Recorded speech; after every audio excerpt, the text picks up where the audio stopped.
Brother Lance, thank you for that prayer. If you would all please turn with me in your Bibles today to Acts chapter 17. I'm bringing today part 3 in a series of messages about the war agenda of the deep state, which is in fact actually the American war agenda that the devil is using to bring about his Antichrist, so-called New World Order, that is plainly symbolized and verbalized in the Latin tongue of Rome on the back of every U.S. $1 bill, which, by the way, is the building block of the global economy. And because this message will focus on America's expanding military police state and expanding imperialism, in other words, empire building and global warmongering, I actually considered titling this message Nazism American Style. The reason I considered that title is that while there are major differences, of course, yet in many ways the same type of National Socialism, statism, and hyper-patriotism that developed and prevailed in Germany from 1924 until 1945 and that erupted, of course, into World War II, leaving Europe mostly in ruins and estimated 60 million killed, is now rearing its ugly head right here in the good old U.S. of A. But in this case, and Christians across this nation must open their eyes to see this, even though it's the last thing that they want to see. In this case, the warmongering and the imposition and the fomenting of imperialistic warfare around the globe that has been exerted for many decades by Washington, D.C., and that is now being put into high gear on Donald Trump's watch and shrouded in Trump's ongoing and perpetual lies, poses a far greater threat and is a far greater danger to the nations of this world than Adolf Hitler's Germany ever posed. It's also a far greater threat to the nations of the world than anything that the little rocket man in North Korea is doing. And so instead, the title of this message is Trump's Lies, Prelude to World War III. I want to start here in Acts chapter 17, where Luke records that Paul and Silas are on Paul's second missionary journey, having just departed from Philippi, where after their miraculous deliverance from the jail there and the resulting conversion of the Philippian jailer, we read in Acts 17 verse 1, "Now when they had passed through Amphipolis and Apollonia, they came to Thessalonica, where was a synagogue of the Jews. And Paul, as his manner was, went in unto them, and 3 Sabbath days reasoned with them out of the Scriptures, opening and alleging that Christ must needs have suffered and risen again from the dead, and that this Jesus, whom I preach unto you, is Christ." I want to pause here a moment on a side note to actually correct the Seventh-day Adventists and the Church of God folks and point out that Paul's manner and custom mentioned here in verse 2 was not to go to the synagogue for the purpose of joining in with the Jews in their observance of Talmudic Judaism. In other words, verse 2 does not teach that Paul was a Seventh-day Sabbatarian, as the SDAs and others use this verse to claim. And by the way, along those lines also, the Mosaic Sabbath command in Exodus chapter 20 was to rest, and it did not require traveling down to the local synagogue to meet together to study the Talmud. That practice began much later, actually while the Jews were in exile to Babylon. But at this time in Paul's life, his custom was to go to the synagogues because that's where the Jews were congregating. And he went there for the sole purpose that we see in verse 3, to call the Jews out of their dead religion, to reason with them out of the Scriptures, and not out of the Babylonian Talmud, by the way, which by that time had already included actually several volumes and had become the central authority for the Jews' religion, as the Lord Jesus made very clear in his rebukes of the Pharisees and the scribes. Paul's sole purpose here in going to the synagogues in those days was not to observe the Sabbath, but to reason with them out of the Scriptures and to convince them that the Mosaic law was fulfilled in this Jesus, who is the Christ. Verse 3, opening and alleging that Christ must needs have suffered and arisen again from the dead, and that this Jesus, whom I preach unto you, is Christ. And I have no doubt that those who then believed his message were invited to meet together the following day on the first day of the week, not the seventh. Verse 4, and some of them believed and consorted with Paul and Silas. And of the devout Greeks, great multitude. And of the chief women, not a few. That means many of them. But the Jews which believed not, moved with envy, took unto them certain lewd fellows of the baser sort. In other words, they hired some thugs, some goons, to do their dirty work, and gathered a company, a mob, and set all the city on an uproar, and assaulted the house of Jason, and sought to bring them, Paul and Silas, out to the people. And when they found them not, they weren't there, they drew Jason and certain brethren unto the rulers of the city, crying, These that have turned the world upside down are come hither also, whom Jason hath received. And these all do contrary to the decrees of Caesar, saying that there is another king, one Jesus. And they troubled the people and the rulers of the city when they heard these things. Notice how, rather than citing here to the law of Moses, which was actually no longer their true authority, in order to bring accusation against Paul and Silas, the Jews appealed instead to Caesar, which, by the way, is exactly the same thing that the Jews of Jerusalem did to put Jesus to death also. Luke 23:2, we read, And they began to accuse him before Pilate, of course, saying, We found this fellow perverting the nation and forbidding to give tribute to Caesar, saying that he himself is Christ, a king. In John 19, verse 11, we read, Jesus answered Pilate, of course, saying, Thou could have no power at all against me, except it were given thee from above. Therefore he that delivered me unto thee hath the greater sin. We read, And thenceforth Pilate sought to release him, but the Jews cried out, saying, If thou let this man go, thou art not Caesar's friend. Whosoever maketh himself a king speaketh against Caesar. They appealed to Caesar, right? Pilate said to the Jews, Behold your king, if you brought him out, in verse 14. But they cried out, Away with him, crucify him. Pilate saith unto them, Shall I crucify your king? What did they say? The chief priests answered, We have no king but Caesar. We have no king but Caesar, which is basically the same thing that the Jews in Thessalonica were saying to raise an uproar against Paul and Silas. And while Paul and Silas, no doubt, did all that they could do to comply with Roman civil law, on the other hand, everywhere that Paul went, we see he really did preach a separate kingdom in which for the Christian, the Lord Jesus is to be our king.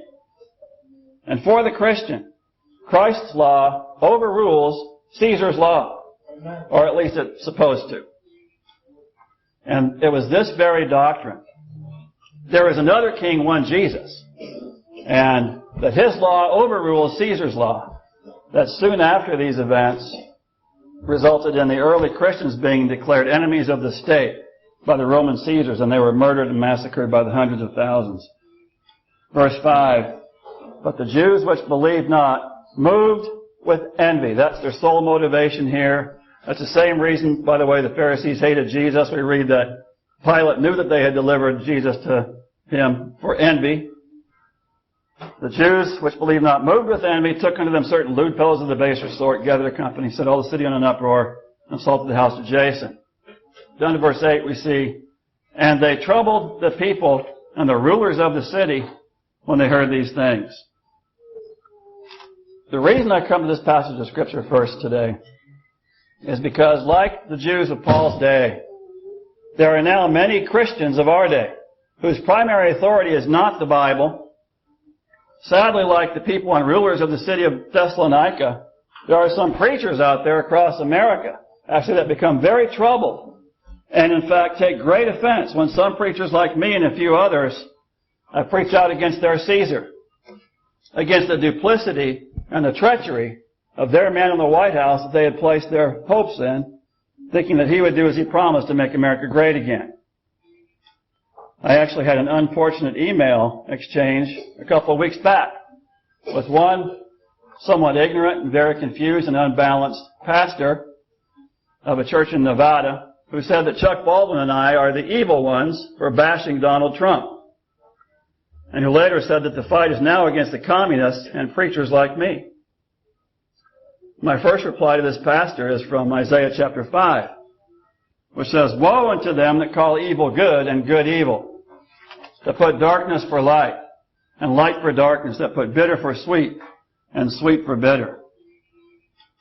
My second reply is to say, if exposing the evils of a man like Donald Trump that ran a campaign of complete deception and flat-out lies, and who deceived so many Christians into voting for him by saying he was going to restore law and order on the streets on day one, that he was going to stop the wars, restore relations with Russia, drain the swamp, and change things in Washington, D.C., but has done the exact opposite since taking office, and who now continues in that same pattern of continued lies to deceive the American people and American Christians in particular, to con them into supporting his satanic war policies. And so if exposing the evils of such a man can rightly be called bashing, then I say let the bashing continue. Amen. Because the half has not yet been told. And because most Christians in this land still need to wake up, including many leaders and preachers among King James Bible-believing Baptists, who are still in denial with their heads buried in the sand to the fact that as things stand right now, the American empire remains, as it has for some time, the greatest force of evil in the world. Radical Islam doesn't pose near the threat to the world that the American empire's aggressive military actions on multiple fronts pose at the present time. I have no doubt that Paul and Silas did indeed preach, just as they were accused of doing here in Acts chapter 17, that there is another king, one Jesus. And it's just too bad and so sad that more preachers don't preach that same message in this land today, that we have another king, one Jesus. Instead, the first thing they say whenever the federal government's organized crime is mentioned, or its trampling of the Constitution, and its trampling of the Bible and everything Christian, and its warmongering, is, well, we have to render unto Caesar. We got to render unto Caesar. We have no king but Caesar. Well, I say that we are to serve another king, one Jesus. In fact, I agree with those of colonial days who said we'll have no king but King Jesus. And by the way, King Jesus said, "Blessed are the peacemakers, Amen. Not blessed are the war makers." And I'd say also, if there is a king or a Caesar in this land, it's not Trump, it's not the Congress, it's not the Supreme Court, it is the U.S. Constitution. And every politician in Washington, D.C., including Donald Trump, is ignoring it and working against it to defeat it. Almost all the Old Testament prophets were commissioned and sent out to cry against the wickedness of the government, against the kings of Israel. And it's just too bad that there are not more preachers in this land today preaching out against the wickedness of the would-be despots and would-be kings in Washington, D.C., because most Christians still need to wake up. Instead, they turn a blind eye to the wretched wickedness of the man that currently occupies the White House and continue to sing his praises and hang their hopes on this liar and con man. As I said in the opening line of our video, America to Babylon, the average American Christian's view of America itself must change. Because God says to His people dwelling in Babylon, Revelation 18, verse 4 to 5, "Come out of her, my people, that ye be not partakers of her sins, and that ye receive not of her plagues. For her sins have reached to heaven, and God hath remembered her iniquities." There are, of course, competing views about the identity of the Babylon that's depicted in that chapter, Revelation 18. I've stated my case clearly, and I believe I provided compelling evidence, both from the Scriptures and from the record of history, posted both in sermons and the aforesaid video, with more evidence being offered here today, as to why I have concluded that the book of Revelation was not fulfilled in history, as the preterists try to claim, but that this passage, Revelation 18, is being fulfilled in our day. And that the Babylon in view in Revelation 18 is in fact the visible seat or throne of both economic and military power and might that actually provides a global power base for the beast of Revelation 13, who is ultimately given power over all the kindreds of the earth, all tongues and nations. whom all the world will wonder after, saying, who is like unto the beast? Who's able to make war with him? And it is, in fact, the revived and resurrected Roman Empire, seen both in Daniel's prophecy and in the Revelation, as it has now been revived in the global military empire headquartered in Washington, D.C., but that takes its marching orders from its spiritual mother, seen in Revelation 17, mystery Babylon the Great, the mother of harlots and abominations of the earth, which is, as it has been held by right-minded Christians for many centuries, the Roman Catholic papacy. That woman that rides the beast of the global military empire it has built, and its daughter, and its proxy or its vassal state, the American Empire, with this unsurpassed global military machine. That's the picture that we see in Revelation. And I have, to this date, actually seen no biblical argument or other evidence to sway me from that position and conclusion. In fact, as a result of recent developments and the direction this nation has been led since Donald Trump took office, I'm now more convinced of that conclusion than ever. As for Donald Trump, the main purpose of this message is to attempt to awaken sleeping Christians, including many Christian friends of ours, to the duplicitous treachery and the pack of lies that Donald Trump continues to spew to the American public to maintain or to garner or to acquire support for the satanic agenda of his puppet masters in Rome. Amen. Many within the alternative media who do see how Trump completely flipped in his policies after getting into the White House are trying to hold the line that Trump's intentions were good and that he meant everything he said on the campaign trail, but that elements of the so-called deep state, as the alternate media is now calling it, got a hold of Trump after he took office, and they surrounded him with the wrong advisors, who convinced him to change his policies and his agenda. Personally, I don't buy that for a minute. My personal belief is that all the opposition that Trump gets from the prostitute media, as Paul Craig Roberts calls it, from the controlled media, which is nothing more than the government's propaganda ministry, it's all just theater and smokescreen to continue this charade and to keep the majority of Trump's election supporters, who still get their news from that same propaganda ministry, anesthetized and thinking that he's still on their side. And that what he's doing in that office must be the right thing to do. That's the charade. Which, by the way, is also the same reason Trump got so much constant negative media attention during the campaign. Well, if the media's against him, he must be on our side. But that's what it all boils down to. It wasn't because the powers that be were afraid that Donald Trump would upset their apple cart.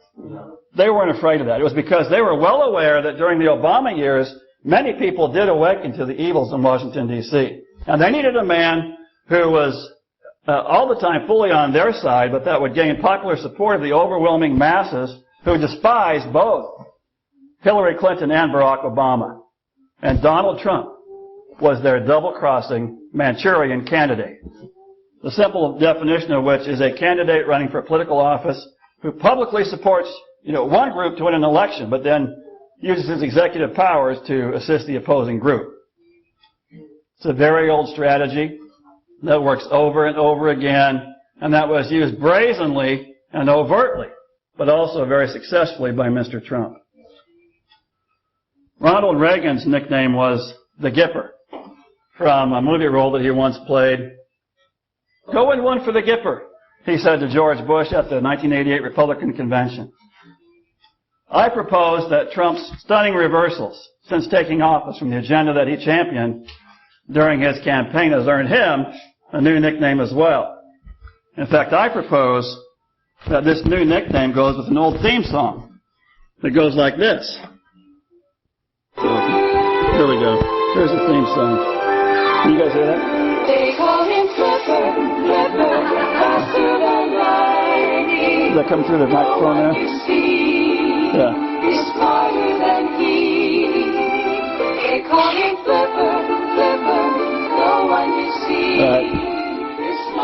Yeah, that's Trump's new nickname, I propose. Yes, indeed, we've gone from the Gipper to the Flipper. No one you see is smarter than he. He flips faster than lightning. As soon as Clinton conceded the election, in fact, and long before taking office. Prosecute Hillary Clinton? Nah.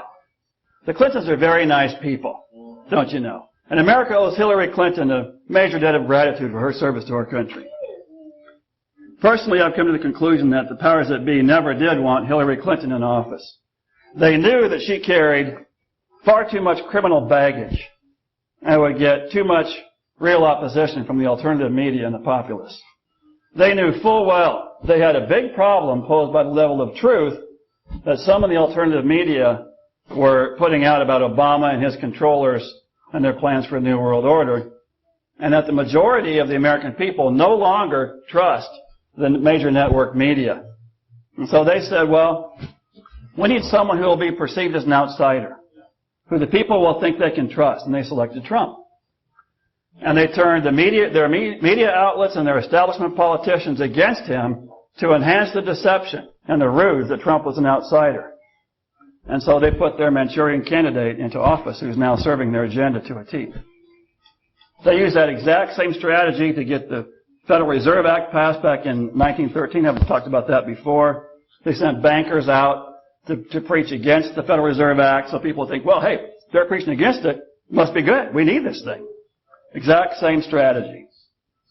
And the fact of the matter is, aside from a few dry bones that Trump has thrown out to appear to have been keeping some of his promises, like his worthless executive order to restore religious liberty that he touted as doing away with 501c3 restriction on churches, that in truth makes no change whatsoever to existing law. We covered that before in our message, executive disorder. And Trump now actually signed another executive order that purports to relax relations pertaining to Obamacare, when the entire federal health care and socialistic welfare scheme is completely unconstitutional and should be scrapped altogether. The tax cuts he's proposing do nothing more than give the American people a longer leash on the same tax system that is also unconstitutional. So aside from a few dry bones that some are going to appreciate, I suppose, on the domestic front, there's very little difference at this point, if any, between the policies now being championed by Donald Trump and the policies that Hillary Clinton would have promoted, with one major, huge, and very dangerous difference.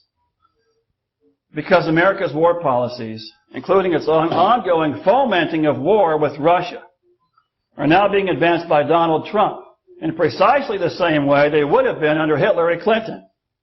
The majority of Trump's loyal supporters will now offer much less resistance to those same war policies and will give their full hyper-patriotic support to.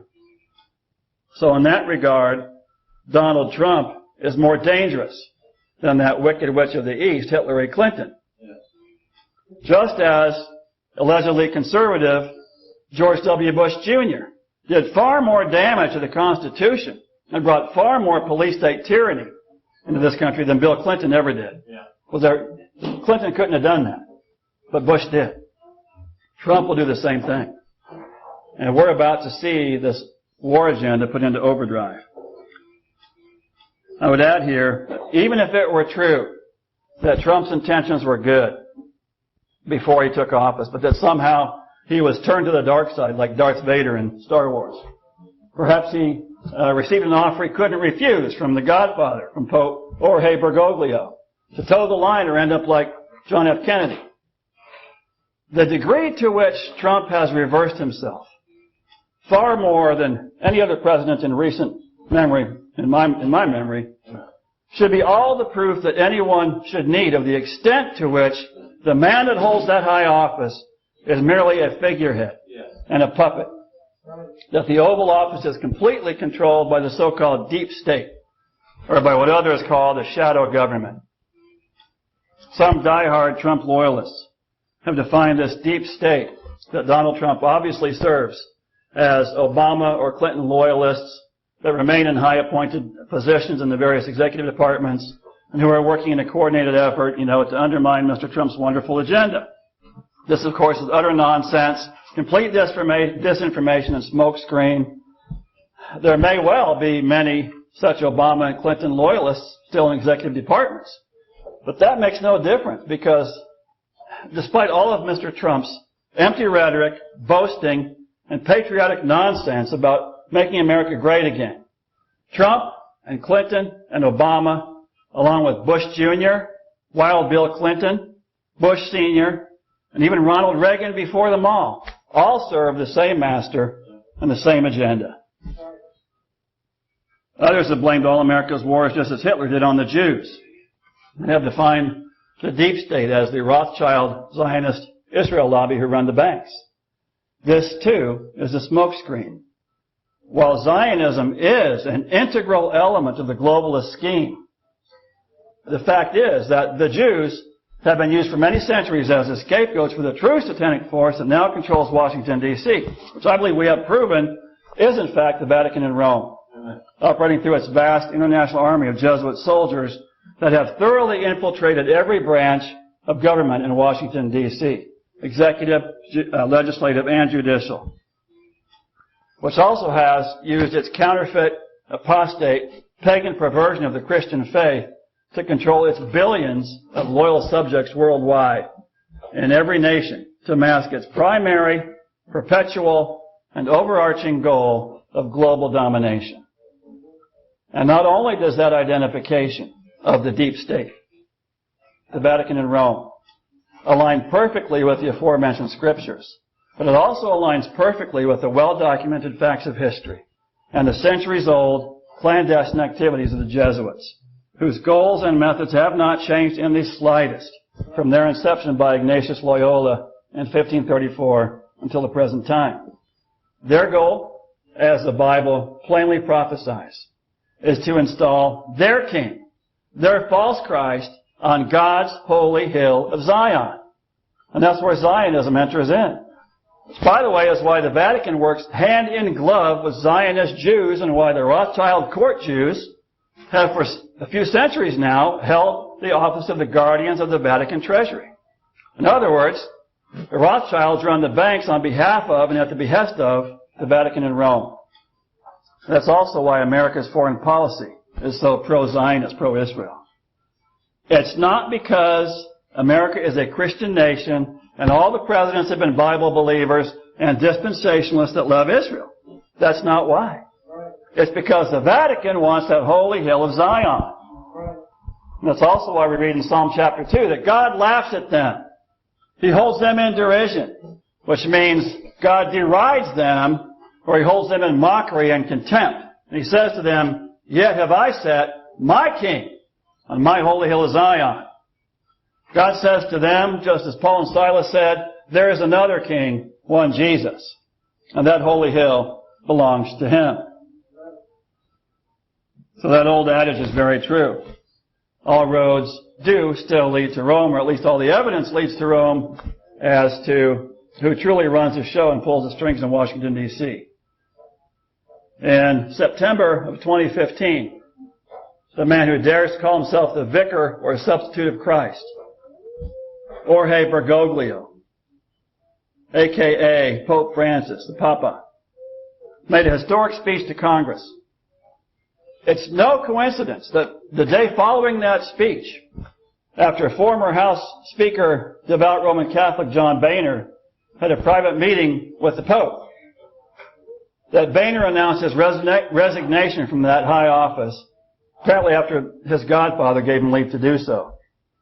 It's no coincidence, then, that Boehner was succeeded in that office by another ring-kissing, Pope-loving, devout Catholic, Paul Ryan, who, by the way, is on record even in Wikipedia as having taken his marching orders from the policymakers at Jesuit Georgetown University, the Jesuits' power base and headquarters in Washington, D.C.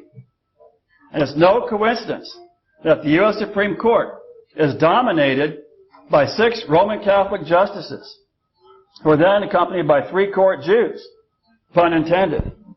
By the way, the historic definition of a court Jew was a Jew who handled the finances of or lent money to royalty and nobility in Europe, which, by the way, is exactly what the Rothschilds are and have been for many centuries. In return for their services, then, the court Jews gained special privileges not afforded to other Jews. They were called court Jews. So it's no coincidence that the U.S. Supreme Court is comprised of 6 Roman Catholic justices accompanied by 3 Jews. Anthony Kennedy, appointed by Reagan in 1988, alleged to be a conservative at the time, but who authored last year's hideous, unlawful, and abominable same-sex marriage decision, Roman Catholic. Clarence Thomas, appointed by Bush Sr. in 1991, Roman Catholic. Ginsburg, Ruth Bader Ginsburg, appointed by Clinton in 1993, Jewish. Stephen Breyer, appointed by Clinton in 1994, Jewish. John Roberts, current Chief Justice, appointed by Bush in 2005, Roman Catholic. Samuel Alito, appointed by Bush in 2006, Roman Catholic. Sonia Sotomayor, Roman Catholic. Helena Kagan, Jewish. And then Neil Gorsuch, most recent appointee, raised Roman Catholic, Jesuit trained, appointed by Trump this year. So it is no coincidence, by the way, that the Supreme Court is stacked with loyal papists who will kiss the Pope's ring. And it's no coincidence that when Jesuit-trained and Jesuit-loyal Donald Trump had opportunity to replace Roman Catholic Justice Anthony Scalia, that he chose Roman Catholic Jesuit-trained Neil Gorsuch to fill the bench on the Supreme Court.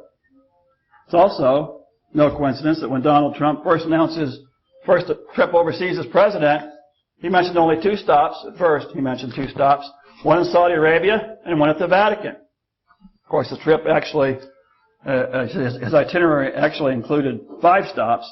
First stopping over in America's vassal puppet state, Saudi Arabia, whose vast oil supply America has commandeered and used for decades to prop up its petrodollar, and has solidified its global financial hegemony by making that same petrodollar the world's reserve currency. Trump has, of course, gone on the attack against Iran in recent weeks, saying that Iran is the world's leading exporter of terrorism. I watched as Donald Trump emphasized that in yet another publicized speech this past week, after doing the same thing a couple of weeks ago, and also before that in his UN speech. And as Trump spoke this past week, gave his speech, I could just see it in Trump's eyes, that he knew he was lying through his teeth when he said that Iran is the world's leading exporter of Islamic terrorism. I have no doubt that Donald Trump knows full well that America's puppet state, Saudi Arabia, is the world's biggest exporter of terrorism, of Islamic terrorism in the world, for which the U.S. is responsible. That has been shown in multiple reports, by the way, including a report issued last July by a British conservative think tank called the Henry Jackson Society, which labeled Saudi Arabia as the chief sponsor and promoter of Islamic terrorism in the UK.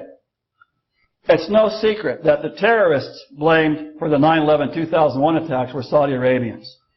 It's also no secret that the bin Laden family, which hails from Saudi Arabia, from which Osama bin Laden hailed, are allies and friends of the Bush family. It's no secret. Did Bush attack Saudi Arabia? Well, of course not. No, he invaded Iraq and Afghanistan instead. Also using that old ruse that Saddam Hussein was developing weapons of mass destruction. The fact is that the way the U.S. has funneled funding and supplies to the so-called Syrian rebels, known as ISIS, actually, reveals that the American CIA is actually the world's leading exporter of state-sponsored terrorism. So here we go. Trump's attempt to portray Iran as the world's leading exporter of terrorism, while praising Saudi Arabia as our great friends, is usually duplicitous. It is a usually duplicitous and hypocritical deception. And Trump knows that full well. He's lying through his teeth to deceive the American people into supporting his war agenda. Trump's duplicitous and entirely neocon scripted televised speech on Iran this past week was designed solely to prepare the American people for a planned attack on Iran. So I'll come back to you shortly. So Trump's first stop on his trip was Saudi Arabia to prop up that petrodollar. Then his second stop on his highly publicized first trip overseas was to Israel. From there, Trump traveled to the Vatican and Rome to see the Pope. Why the Vatican? Trump had supposedly, renounced his Catholic upbringing, called himself Presbyterian, and was denounced by the Pope as not being a Christian. Which, of course, is the pot calling the kettle black, because neither of them are Christian. All that was smoke and mirrors. Theater staged for public consumption. And another element of the ruse and the campaign charade that Trump was an outsider and wasn't friends with the Pope. Trump had to stop the Vatican because the Vatican's agenda must also be his agenda. And that agenda is one of using continued global warfare through the mighty American military machine to build the devil's new world order. As for that war agenda, and as for Flipper Trump's flip-flop to align in lockstep with that agenda. I mentioned Trump's speech this past week about Iran being the world's worst exporter of terrorism, designed solely to prepare the American people for a planned attack on Iran, which actually may well, in fact, spark World War III. If America attacks Iran, that may well, or if it looks like it's going to, that may well spark World War III. Just as Tennessee's Senator Bob Corker warned this past week. On a side note here, I was very much amused this past week at Senator Corker's comments. Corker was a key Trump supporter during the 2016 campaign, and he was actually considered for both Vice President and Secretary of State. But he has since become a vocal Trump critic, and he decided to retire actually from the Senate last September 26th. Curiously, the same day, Judge Roy Moore beat Luther Strange to seek the Alabama Senate seat that had been vacated by Jeff Sessions. We talked about that.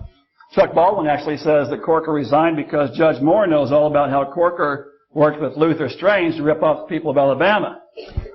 But after Trump accused Corker last Sunday on Twitter of not having the guts to run for re-election, Corker responded by saying this. He said, "It's a shame the White House has become an adult daycare center. Someone obviously missed their shift this morning." I love that. I just busted out laughing when I heard that. I said, "Hey, man." In an interview with the New York Times, Corker also stated this. "He concerns me. He would have to concern anyone who cares about our nation." By the way, he also said something about how the people at the White House, his staff, have to work day and night to keep under control. This is what Corker said. He said, "He concerns me. He would have to concern anyone who cares about our nation," adding that Trump's threats toward other countries could set the nation on the path to World War III. And though Chuck Baldwin pegged Corker as a fellow swamp creature with Luther Strange, I have to say I could not agree more with these statements by Bob Corker. Trump's open flip-flop to the deep state's neocon war agenda began last April with his missile attack on Russian-backed Syria, which of course Trump blamed on Syria's alleged use of chemical weapons on its own citizens, just as Bush Jr. also falsely accused Saddam Hussein of doing. This is what one writer, Benjamin Baruch, with News with Views, stated shortly after that attack last April in an article that's titled, "The March to World War III." He said, "The election of Donald Trump as the 45th President of the United States was a watershed moment in American political history. Never before has an acting president been so vilified by the mainstream media, while at the same time opposed by the political establishment within both parties. The Democratic Party, along with establishment Republicans, have resisted Trump's every move, while the mainstream media nightly twists and distorts his every word. But on the 6th of April, 2017, everything changed as the president's decision to authorize a missile strike against Syria silenced his critics. Suddenly, even the most vocal adversaries were supporting his decision. The first time on Trump's watch, the United States has become directly involved in the Syrian civil war with its attack against Assad forces following the recent chemical attack on civilians. President Trump campaigned on a non-interventionist platform that opposed the neocon militarism of the Bush era. He sure did. The president also publicly opposed military intervention in Syria by the Obama administration. He sure did, following the first chemical attacks against civilians in 2014. Sure, that was part of the ruse.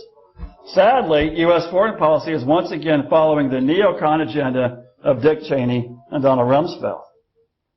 Both Russia and Iran responded declaring any further American military action in Syria will be viewed as crossing a red line, threatening military retaliation should the U.S. intervene again. The U.S. Daily Mail reported the Kremlin has warned the U.S. it is one step from war over Syria, but the Trump administration hit back, saying it would be prepared to carry out missile strikes again.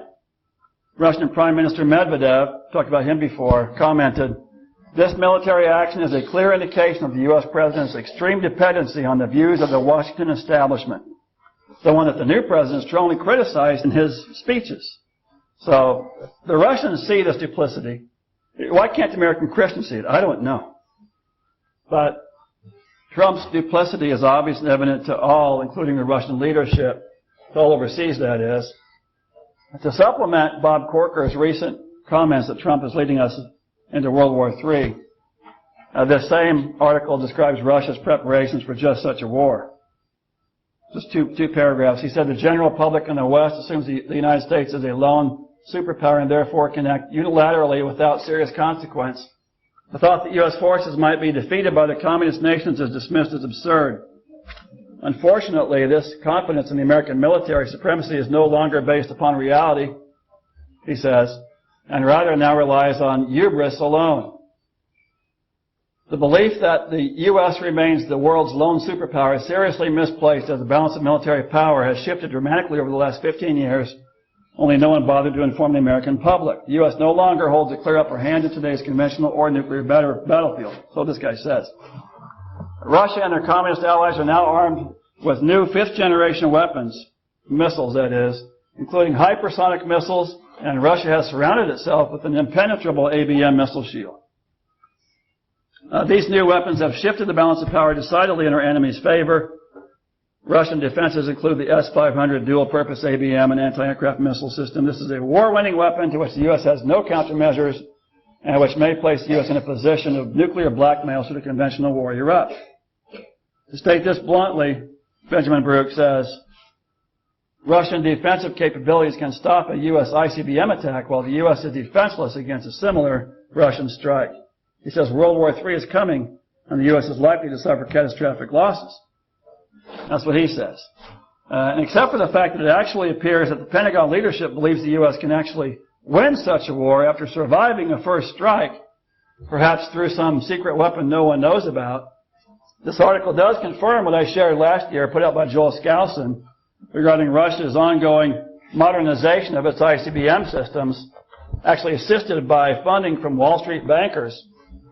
As Skousen also reported, this decades-old diabolical strategy is designed to draw a first strike nuclear attack by Russia.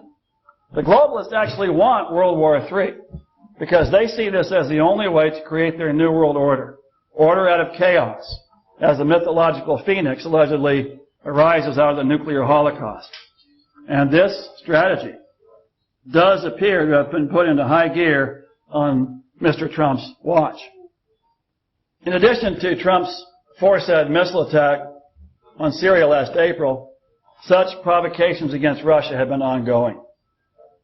3 weeks ago, on September 24th, Russian TV released a report showing satellite proof of U.S. troops collaborating with ISIS in Syria. That's 3 weeks ago. I mentioned last week that on that same date, September 24th, there was a U.S.-led attack where it was basically U.S. Special Forces leading a group of so-called ISIS Syrian rebels, in which 3 high-ranking Russian officers were killed. 3-star General Valery Azapov and 2 Russian colonels. Now, of course, we have Trump's neocon rants against North Korea and Iran before the UN, followed by 2 speeches targeting Iran for military action, which, by the way, Russia is not about to tolerate. I've quoted on occasion from articles by Paul Craig Roberts, former Assistant Secretary of Treasury for Economic Policy under President Ronald Reagan. And as stated, Paul Craig Roberts is one of the very few former government insiders that I give an ear to and who I really believe to be highly credible, at least as to the assessment of the facts at hand.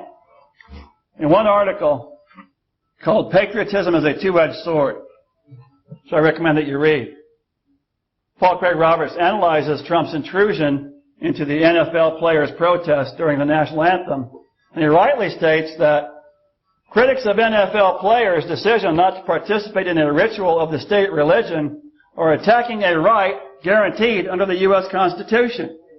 Very well put. I would completely agree with that statement.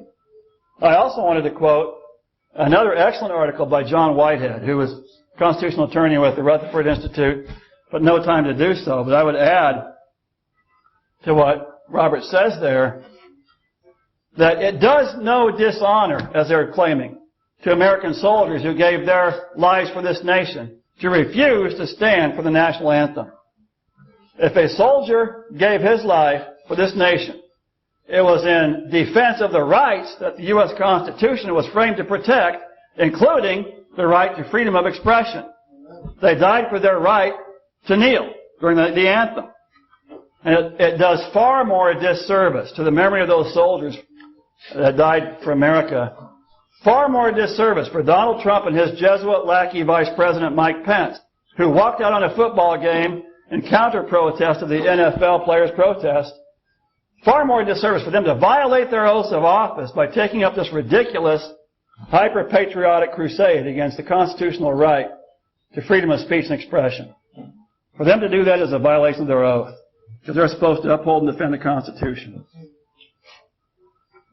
Roberts then ties this hyper-patriotic crusade of Trump's and Pence to the neocons' war agenda. He said, I sometimes wonder if America's greatest threat is the population's hyper-patriotism. He says the bulk of the population is now at work shutting down the NFL players' First Amendment rights, and none of the incensed censors are capable of understanding that it is they, not the NFL players, who are attacking the U.S. Constitution. He says, we've been through all this flag business before. Federal courts have ruled for the protesters who burnt flags, wore them on their clothes, whatever. Yet, here we go again, says Paul Craig Roberts. And after giving several examples of the stupid things people are doing to counter protests, like burning their football tickets or season tickets and stuff they paid hundreds of dollars for, he says this. Bill O'Reilly makes a guest appearance on Fox News for ignoring the effect on U.S. soldiers in Afghanistan who are putting their lives on the line. Apparently, after all these years, it has still not occurred to O'Reilly that the soldiers' lives and those of Afghans are being put on the line by the military security complex's drive for profits and the neoconservative drive for U.S. and Israeli hegemony. He says Trump sends out emails. Do you stand with President Trump, our flag, and this great country against the NFL protesters? Robert says the childishness of it all is an American embarrassment. Yeah. Amen. Childishness. He says, before a few dimwits send me emails demanding explanation why I stand for anti-American minorities against the greatest enemy in the world, let us first consider where this is going. He said, the answer is nowhere good. He says, the military security complex, the neoconservatives, and the Israeli lobby are sitting there licking their chops. They know what to do with this display of ignorant patriotism. They will turn it against Iran, North Korea, China, and Russia. Their profits will flow even higher, neocon ambitions will be realized, and Israel will have the U.S. eliminate another country, Iran, in their way of its expansion. He says, or so they think. He says Russia cannot afford a vassal of Washington and Iran, or the type of chaos in Iran that now engulfs Iraq and Libya. It is a short distance from Iran through Azerbaijan or Turkmenistan into Muslim areas of Russia and former Muslim provinces of the Soviet Union. If Iran falls, he says, Russia is the next to be destabilized. Additionally, Iran, in Washington's hands, extends to the east, Washington's surrounding of Russia. The Russian government would be confronted with U.S. missile bases on its borders, ranging from the Baltics through Eastern and Southern Europe, Ukraine, Georgia, and Iran. Moreover, U.S. missiles in Iran could reach China in a few minutes, as can the U.S. missile bases being constructed on China's Pacific border under the guise of countering the North Korean threat. He says China depends on Iran for 20% of its oil supply. China was forced out of its Libyan oil supply by Washington's overthrow of Gaddafi. Losing Iran would be a blow. At some point, these two powerful countries will have to realize that their national existence is at stake. China's been too busy making money to pay attention. Russia's been in thrall to its centuries-old desire to be part of the West. He says the Russian government's policy of replying to Washington's aggression with diplomacy has failed totally. This policy has been extremely expensive to Russia and today is a direct threat to Russia's national survival. I'm almost done here. China's lust for riches is a non-substitute for national survival. In other words, they're not going to trade survival for riches. Washington is counting on these singular weaknesses of the only two countries capable of serving as a check on Washington's unilateralism. He says, however, there are countervailing powers in Russia and China. He says the Operation Command of the Russian High Command has publicly given its opinion that Washington is preparing a surprise nuclear attack on Russia. It would be derelict beyond comprehension for President Putin to ignore this conclusion. Inside China, historic pride is a rival influence of the lust for riches. The Chinese are determined never again to be a mere playground for foreign powers, as they were in World War II. He says sooner or later the hubris, overstuffed Zionist lobby will realize that the American war against Iran that Israel is demanding is a fuse for a third world war, that the Jews will be destroyed along with everyone else. From the Nile to the Euphrates will be a wasteland. A few more quotes here, because I really want you to hear what he says about this whole election rigging campaign that they're blaming Russia for, because this figures in here also. Separate article by Roberts. The U.S.'s anti-Russia election hacking propaganda campaign. Are you ready to die? Is what he says. That's in the headline here. Are you ready to die? Towards the end of the article, he says, Iran and North Korea cannot attack the U.S. and its European vassals, but Russia and China can. The operational command, he repeats this, the operational command of the Russian armed forces conclusion that Washington is preparing a surprise nuclear attack on Russia.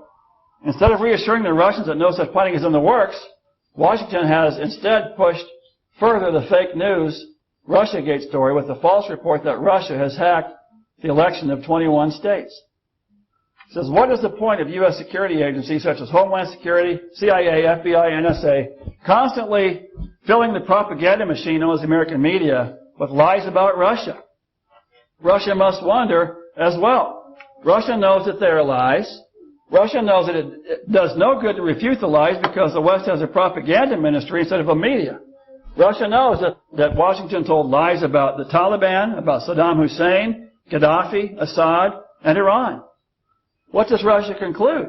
From the constant stream of lies about Russia that flew out of Washington and are presented as truth by Western prostitutes, as he calls them. He says, if you were the Russian government, would you conclude that your country was the next to be attacked militarily by Washington? If you were the Russian government, you would know that Washington and NATO cannot possibly attack Russia except by surprise nuclear strike. Knowing this, if you were the Russian government, would you just sit there and wait on the strike? Imagine yourself the Russian government listening day in, day out to endless, wild, improbable charges against Russia. What can Russia possibly conclude other than this is preparation of Western peoples for a nuclear attack on Russia? He says, the crazed morons in Washington are risking the life of the planet. Nowhere in the West is there a sign of intelligence. Then he concludes the article by asking a question. Will Washington follow Adolf Hitler's folly and march into Russia? So then, personally, I do believe, I'm about done. I do believe that a nuclear attack is coming in America's future. It's what they want. It's what the globalists want. Of course, they think they can come out after that and take over the world.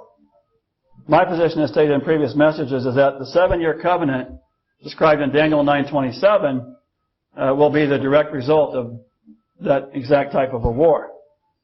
Am I heading for the hills? Not unless the Lord gives me clear direction to do so. Instead, Lord willing, we're going to go back downtown to the square in Ocala this Wednesday to preach the gospel to the lost. I invite everyone here to do the same. And hopefully, Lord willing, I'll be back in this pulpit next Sunday. That will continue to be my focus, because the safest place to be is in the center of God's will.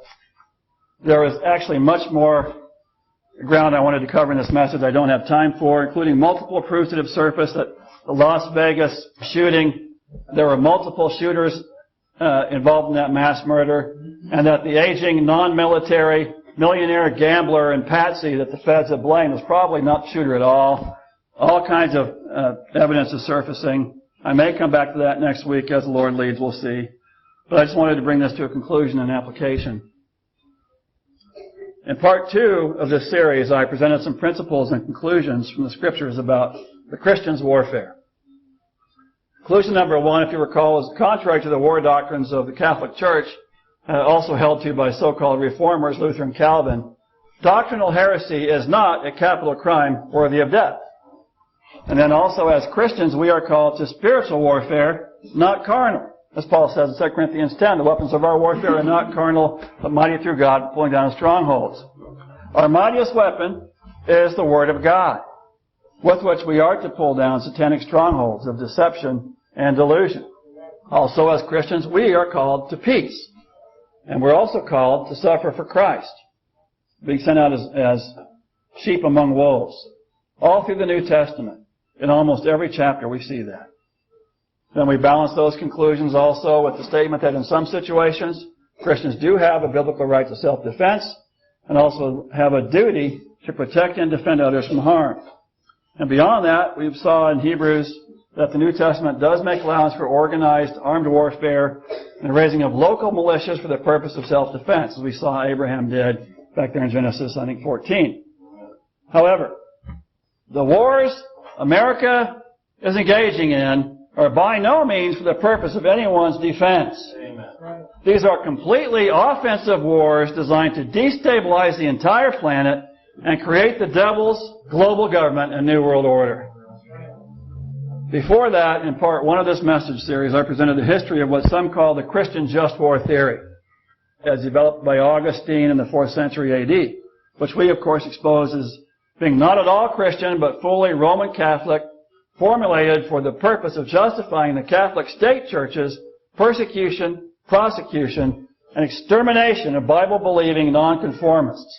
That is, those who held to what we now call Baptist doctrine. Augustine argued that Christians employed by government to implement its edicts need not be ashamed of their use of the sword when required to do so by the state, going so far as to say that Christians under the rule of government engaged in an immoral war, he said, by divine edict have no choice but to subject themselves to their political masters and should seek to ensure that they execute their war-fighting duty as justly as possible. Sounds like the Nazis, doesn't it? Thus encouraging Catholics to fight on behalf of the state church when commanded to, even when the state church is acting immorally. Hitler's Nazis did exactly the same thing, telling the German Christians that Romans 13 demands that they support the agenda of the Third Reich. And that exact same satanic just war theory is used today by the powers that be to train American soldiers to follow orders whether what they are doing is moral or not. And aside from its recent disaster relief missions, as in Puerto Rico and elsewhere, none of what the American military is now doing is in any way moral or Christian. The American war agenda is the Vatican's war agenda and is being fomented around the globe for the sole purpose of rebuilding the Roman Empire and implementing the rule of Antichrist on God's holy hill of Zion. And I repeat, therefore, that though there may be exceptions within the sovereign will of God, in general, no Christian has any business in the American military.